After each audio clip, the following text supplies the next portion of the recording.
예, 반갑습니다. 남짱TV 성범이라고 합니다. 이번에는 건강경 공부 마지막 시간으로 그냥 하고 싶은 이야기 대충 해드리겠습니다. 앞 시간에 말했지만 우리 세상살이는 꿈과 같다고 했습니다. 근데 꿈꾸는 사람은 그 꿈 속에서 일어난 일이 현실인 줄 압니다. 하지만 꿈에서 깨어나면 그동안 있었던 모든 일들이 꿈인 줄 알고 훌훌 털어버리게 됩니다. 깨어있는 마음은 자신을 바라보는 마음입니다. 그래서 자신을 바라보지 못하면 무의식 상태, 즉 꿈처럼 그러한 상태가 되어 망상 집착을 알아차리지 못하게 됩니다. 그러므로 항상 깨어 있어야 합니다. 그것이 공부죠. 불자님들이 이러한 이치를 알고 살면 모든 일을 편안한 마음으로 대처하는 행복한 불자가 될 수 있을 것입니다. 꿈속에서 슬퍼도 꿈이 깨고 나면 슬픈 일이 없듯이 현재 있는 상태에서의 일들을 좀 더 여유롭게 마치 꿈처럼 바라보면 편안하고 행복하게 살 수 있다는 그 말입니다. 그럼 부족하나마 여기에서 건강경에 대한 제 의견을 제시해 보겠습니다. 그리고 건강경 전체를 다시 되새기면서 제가 하고 싶은 말로 마무리를 지어 보겠습니다. 이 건강경의 내용은 부처님의 글씨에서 시작되어 이 세상을 꿈, 환, 물거품, 그림자, 이슬, 번개같이 보라는 말씀으로 끝이 납니다. 여기에서 다시 처음으로 돌아가 보겠습니다. 이 경전이 설해전 2년은 부처님의 글식입니다. 그러므로 이 글식에는 건강경의 핵심 사상이 다 들어있습니다. 글식이란 단순히 얻어먹는 것이 아니고 중생과의 만남을 통해서 그들의 마음을 정화시키고 진리를 알려주는 작용과 같이 합니다. 그래서 우리는 만남을 통해서 선도 일어나고 악도 일어나고 그리고 행복도 일어나고 불행도 일어나고 그렇게 됩니다. 그래서 수행은 일상생활 속에서 다 타인과의 만남을 통해서 이루어지고 완성되어 나가는 것이 바로 대승불교라고 보아야 할 것입니다. 사실 부처님의 글식은 일체 중생이 본래부터 부처라는 인간 존중 사상을 바탕에 깔고 있기 때문에 가능한 것입니다. 만약 부처님에게 자신이 다른 사람보다 뛰어나다는 잘났다는 생각이 조금이라도 있었다면 높은 자리를 탐내고 중생 구제의 방법으로 글식을 선택하지 않고 세속에서 바라보는 품이 있는 방법을 선택하셨을 것입니다. 그렇지만 일체 중생이 다 부처인 본래 평등한 이치를 아셨기 때문에 글식을 해도 마음이 편안한 상태로 할 수 있었겠죠. 그리고 만약 열등의식이 반대로 열등의식이나 못났다는 생각이 있었다면 역시 비참한 생각이 들어서 글식을 하지 못했을 것입니다. 높다, 낮다라는 모든 분별을 떠났기 때문에 글식을 하면서도 늘 편안하고 의젓하실 수 있었던 것입니다. 중생들은 대부분 남과 비교해서 뛰어나다 아니면 열등하다는 쪽으로 마음이 기울어져 스스로 괴로움을 만들어내고 있습니다. 이는 자신이 많이 알거나 많이 소유했다는 집착에서 오는 교만심 아니면 모르거나 가진 것이 없다고 여기는 열등의식에서 오는 고통입니다. 하지만 부처님은 평등의 이치를 깨달아 이 양쪽을 다 넘어섰습니다. 그래서 어떤 이치에 서 있어도 시비분별을 일으키지 않고 편안하실 수 있는 것입니다. 여기에서 부처님이 평생 동안 글씨가 쓴 것을 본받아 우리 또한 아무 일도 하지 않는 것이 옳다라는 그런 집착에 빠져서 보살의 삶, 보살도를 잊어버려서는 안 됩니다. 이것 또한 한쪽으로 치우쳐진 논리로서 중도, 진리인 중도가 아닙니다. 왜냐하면 부처님은 중생구제를 위해 굶주림과 백마와 싸우시면서도 법을 설하시는데 조금도 게으른 적이 없었고, 또 최선을 다해서 전법을 하시지만 나는 중생을 제도했다는 생각을 하지 않으셨기 때문입니다. 부처님은 자신의 지위와 목숨을 빼앗으려고 한 제자인 제바다들을 한 번도 원망하거나 미워하지 않고 늘 청원한 마음으로 상대해 주었습니다. 또 대중들의 큰 반대에도 불구하고 살인마 앙굴리라마를 내치지 않고 제자로 받아들였습니다. 그리고 춘다가 올린 독이 든 음식을 제자들에게 주지 않고 혼자 다 드시고 스스로 병에 드시기도 하셨습니다. 부처님의 자비심이 이처럼 끝이 없었기 때문에 일체 중생을 구제하는데 조금도 게으르지 않으실 수 있었던 것입니다. 사실 부처님은 나라에서 가장 큰 집인 기원정사와 중림정사가 있고 또 왕들의 존경까지 받고 큰 선물을 받는 대단한 부자였습니다. 하지만 한 번도 그것을 누리려는 마음이 없었습니다. 그래서 영원히 존중받는 성자, 즉 진정한 부처가 된 것입니다. 부처님이 깨닫기 이전 설산에서 수행할 적에도 마지막에는 고행을 버리고 중도를 택하셨습니다. 항쾌하던 모든 수행자들이 시따랐다는 타락했다라고 비난했지만 부처님은 아랑곳하지 않았습니다. 그 이유는 아집이 없어져 진실을 꿰뚫어 볼 수 있는 통찰력이 생겨났기 때문에 비방과 칭찬에 흔들리지 않을 수 있는 것입니다. 그래서 자신의 고정관념에 지배당하지 않고 새로운 변화를 받아들일 수 있었습니다. 하지만 고행을 멈추었지만 수행을 멈춘 것은 아닙니다. 오히려 더욱 치열하게 수행을 전개하며 보리수 아래 앉으신 지 7일 만에 확연히 깨닫고 성불하셨던 것입니다. 수보리는 부처님과 40여 년을 함께 생활했기 때문에 이 모든 일들을 다 보고 듣고 해서 다 알고 있었습니다. 그럼에도 일상생활 속에서 타성에 젖어 부처님의 경지를 습득하지 아직 못하고 있었습니다. 하지만 오늘은 이 건강경을 설하는 그날은 달랐습니다. 그는 부처님의 글씨가는 모습을 보고 큰 깨달음을 얻습니다. 혼자만의 깨달음에 만족한 그 수보리가 이제 중생을 구제하는 보살로 거듭나 자비심으로 충만하게 되었습니다. 그래서 중생을 위해 어떻게 하면 마음을 항복받을 수 있습니까? 라고 질문을 한 것입니다. 그리고 이 질문이 계기가 되어 건강경이 설해지게 되었습니다. 이 경에서는 밖에서 얻을 깨달음이 없다고 설합니다. 그것은 자신에게 이미 갖추어져 있기 때문입니다. 그렇지만 많은 중생들이 스스로 부처 지혜를 갖추고 있으면서도 자기 능력을 믿지 못합니다. 그래서 자기가 추진하고 있는 일에 작은 장애만 부딪혀도 그만두고 맙니다. 나는 안 돼라고 생각하면서 포기를 해버리는 것입니다.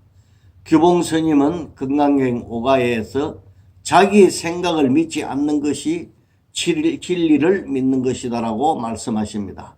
자기가 보고 또 느끼고 아는 것은 세상의 극히 일부분밖에 되지 않는데 그 작은 아르마리를 절대 진리처럼 지착하는 것은 극히 어리석은 생각입니다. 그래서 수많은 스승들은 계속해서 내려놓아라 하고 말씀하시는 것입니다.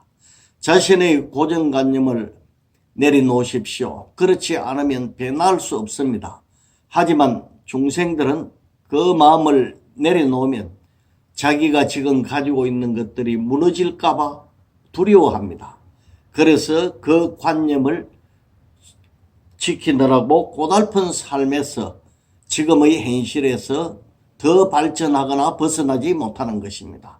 만약 두려움 때문에 자기 방식을 바꾸지 못한다면 평생 그렇게 살아야 합니다.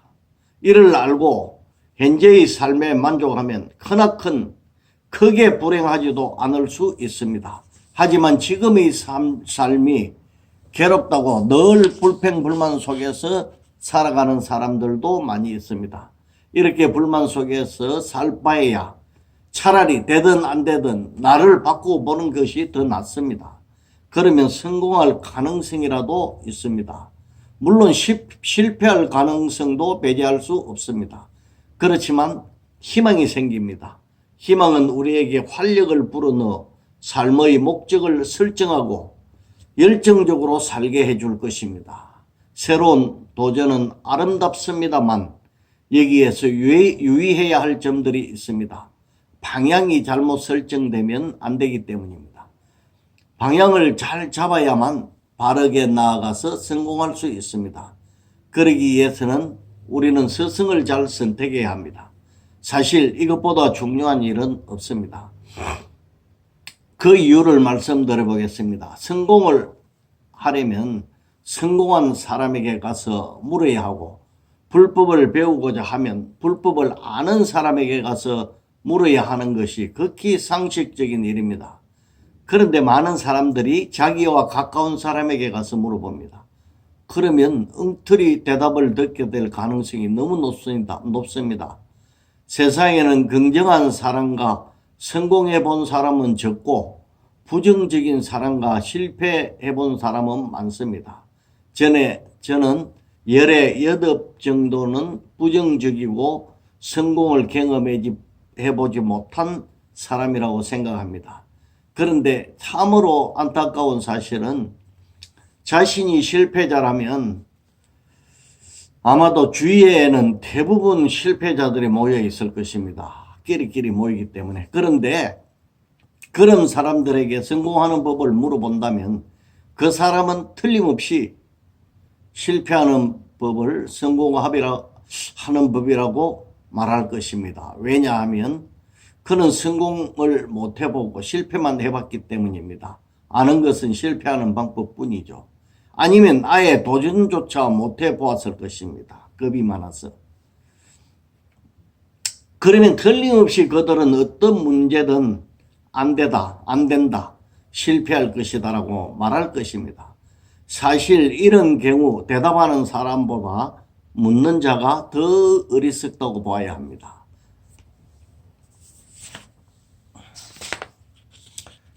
초발심 자격문, 처음 불교에 입문한 사람들이 읽는 글이죠. 옛날부터.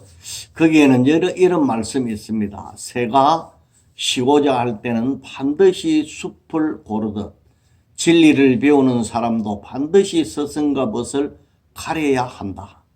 좋은 숲을 택한 새는 잠자리가 편안하고 스승과 벗을 잘 만나면 학문이 높아지느니라. 이제 제 자신의 경험담을 한번 이야기해 보겠습니다. 출가하고 10여전을 참선한답시고 돌아다녔지만 별로 그냥 허망하게 세월만 보냈습니다. 근데 어느 날 생각했습니다. 다른 것은 몰라도 건강경 하나라도 제대로 알고 실천해야겠다라고 말입니다. 그래서 몇 년 동안 매일 조금씩이라도 독송도 하고 해설서도 사다 보았지만 자신 있게 안다고 말하기에는 한참 모자라는 수준이었습니다. 제가 볼 적에. 아마 그는 열심히 공부하지 않았기 때문이겠죠. 그래도 해야겠다는 마음 하나만은 놓지 않고 책을 보고 또 시간 나면 또 보고 또 다른 것으로 이동하더라도 걸망에는 건강경에 대한 책 몇 권은 항상 가지고 다녔습니다. 그러던 어느 날 건강경 오가예를 해설한 워름 큰 스님의 테이프 강의를 들은 인연으로 이 오가예의 이 책을 공부해야겠다고 마음을 먹었습니다. 그래서 무비 큰 스님 건강경 오가예 해설서를 사가지고 한문본과 비교를 하면서 공부를 했습니다. 그런 다음 한문본 오가예의 책을 6번 정도 처음부터 끝까지 사경을 하였습니다. 근데 그렇게 하는데 한 2년 이상이 걸린 것 같습니다. 저는 그때 부전으로 기도 소임을 맡고 있어서 틈틈이 한 것이기 때문에 상당히 오래 걸린 것 같습니다. 그리고 난 다음부터 건강경이 어느 정도 이해가 되었고 남에게 설명할 정도가 된 것 같은 느낌이 들었습니다. 이후에 기도 소인비를 모아서 포교당을 열고 경전 강의를 하였습니다. 몇 차례 강의를 하면서 그 내용을 다듬어 건강경 해설서와 건강경 108배라는 책도 내어보았습니다. 하지만 건강경을 공부하는 과정에서 주위에 있는 사람들에게 현실 생활에 맞는 건강경 해설서를 한번 보고 싶고 강의를 해보고 싶다 이렇게 말하면 그들의 대부분은 내 말을 무시하거나 안 된다는 말만 하였고 어떤 사람은 노골적으로 비방했습니다.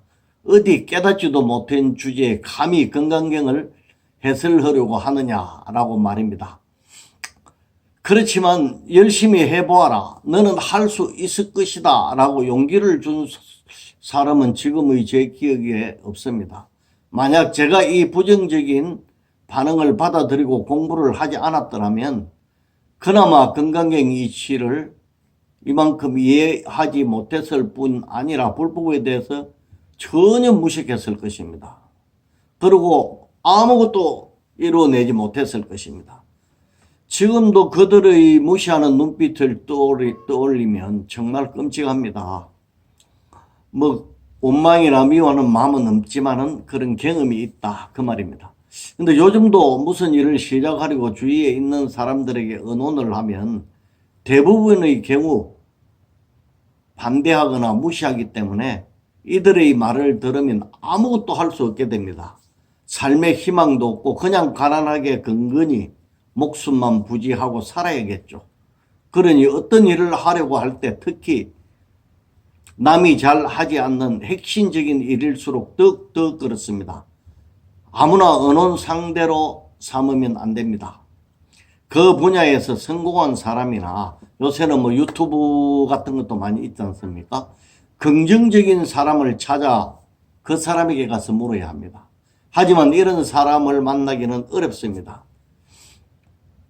그래도 이분을 찾기에 노력해야 합니다. 만약 훌륭한 멘토를 찾지 못하면 차라리 무소히 뿔처럼 혼자서 가는 것이 낫습니다. 그런데 불법을 모르는 사람에게 불법을 묻거나 공부를 안 해본 사람이나 못하는 사람에게 공부하는 법에 대해서 묻는다면 그 대답이 바를 수 있겠습니까? 틀림없이 아닐 것입니다. 만약 자신이 꼭 하고 싶은 일이 있으면 당장 시작하십시오. 실패가 두려워서 못한다고 한다면 정말 한심한 사람이 되고 맙니다. 처음부터 알고 시작하는 사람은 아무도 없기 때문입니다. 하지만 검토를 시작하기 전에 철저히 해보아야 합니다. 그 일이 정말 가치 있는 일인지 말입니다. 그런 다음 좋다는 해야겠다는 판단이 내렸으면 가감하게 실천하는 용기가 필요합니다. 그리고 꾸준히 실천하고 끝까지 버티다 보면 성공하지 못할 일이 아마 거의 없을 것입니다. 그것은 우리에게 반야지혜라는 성품이 갖춰져 있기 때문입니다. 하면 된다는 확실한 믿음 속에 일을 추진해 나가다 보면 이 반야지혜가 점차 깨어나 우리에게 기적을 일으켜 줄 것입니다. 만에 하나 실패를 한다고 해도 가히 나쁜 일은 아닙니다. 그 실패를 경험 삼아 다른 일에 다음 일에 또 성공을 할 수 있기 때문입니다. 그래서 속담에 실패는 성공의 어머니라고 말씀하시죠.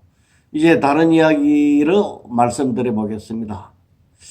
어떤 사람이 믿고 예쁜 것이 어디 있나 라고 말하거나 또 잘 살고 못 사는데 집착하지 말라라고 누차 말하더라도 현실 속에서는 빈부의 격차가 있고 지혜에 따라 받는 대접이 다릅니다. 그리고 가난한 사람은 항상 지금 당장 먹고 살기도 힘든 상태에서 그런 말을 받아들이기는 쉽지가 않습니다. 하지만 다른 각도에서 세상을 바라볼 수도 있습니다. 보는 사람에 따라 예쁨과 미움의 기준이 다르고 가정 행편이 동일해도 마음이 넉넉한 사람이 있고 조급한 사람이 있습니다. 서로 다른 것 또한 분명하기 때문입니다. 이렇게 마음 따라 행복과 불행의 차이가 난다면 우리의 느낌은 마음먹기에 따라 얼마든지 바꿀 수 있다는 것을 알 수 있습니다. 변하는 것은 진실이 아닙니다. 그래서 마음을 다스려 큰 고통을 적게, 작은 고통을 없앨 수 있습니다. 만약에 진실이라면 고통을 없앨 수 없겠죠. 그렇지만 우리가 받는 고통이나 행복, 불행 모든 것은 가변적인 그 변하는 것입니다. 그래서 우리 마음먹기에 따라서 바꿀 수 있는 것입니다.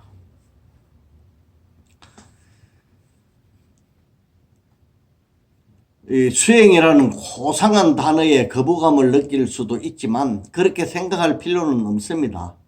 일상생활 속에서 긍정적인 방향으로 마음을 바꾸는 것만 해도 이미 수행을 하고 마음이 편안해지고 있기 때문입니다. 저는 여러분과 건강경 공부라는 타이틀로 같이 보낸 약 2개월간의 인연, 그것은 참 크고 좋고 행복한 인연입니다. 그리고 제 개인적으로도 많은 변화가 있었던 시간입니다. 이제 저는 제 의도와 상관없이 자꾸만 변해갈 것입니다. 하지만 그 변화는 나의 몸과 입과 생각으로 하는 행위에 따라서 다르게 나타날 수밖에 없습니다. 그래서 세상 일은 마음먹기에 달렸다고 하는 논리가 정확하게 성립하게 되는 것입니다. 우리가 긍정적으로 생각하면 세상이 아름답게 보이고 부정적으로 생각하면 추하게 보이는 것도 이러한 이치이기 때문입니다. 자신에게 불성, 반야지혜가 갖춰져 있기 때문에 무슨 일이든지 할 수 있다는 믿음으로 살아야 합니다. 믿음은 나에게 큰 힘을 선사해 줄 것입니다. 또 감사하는 마음으로 살면 감사할 일이 자꾸 생기고 행복한 마음으로 살면 그 행복이 퍼져나가 점점 행복한 세상으로 되고 다시 돌아와 내 자신에게도 행복을 가져다 줄 것입니다. 다만 그 과정에서 결과에 집착하여 조급한 마음을 내어서는 안 됩니다. 조급한 그 마음이 감사와 행복을 깨뜨려 버리기 때문입니다. 그래서 조급한 마음이 생기지 않으면 참 좋습니다. 마치 비단위에 술을 놓은 객이죠. 열심히 하면서도 결과에 집착하지 않고 현재 하고 있는 일을 즐기고 집중할 수 있다면 그의 성공은 이미 곁에 와 있을 것입니다. 언제나 성공 실패를 떠나 언제나 행복하기 때문이죠. 그럼 지금까지 건강경 공부를 같이 해주신 모든 분들의 행복을 빌면서 건강경 이야기는 여기서 마무리할까 합니다. 좋은 인연이었습니다. 다음에는 다른 제목으로 찾아뵙겠습니다. 안녕히 계십시오.